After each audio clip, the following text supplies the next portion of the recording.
সেনাবাহিনীর সহায়তায় সাজেকে আটকে পড়া আরও ৩৮৩ পর্যটককে খাগড়াছড়িতে ফিরিয়ে আনার চেষ্টা চলছে। সকাল ৯টায় সাজেক থেকে খাগড়াছড়ির দিকে রওনা করেছে সেনাবাহিনীর নিরাপত্তা স্কোয়াডটি।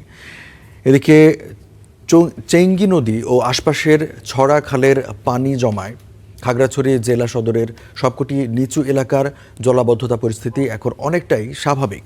তবে উপজেলার সবচেয়ে নিচু এলাকা ছোট মেংরু ইউনিয়নে এখনও সড়ক ও ঘরবাড়ি পানিতে ডুবে থাকায় কয়েক হাজার পরিবার পানিবন্দী অবস্থায় রয়েছে।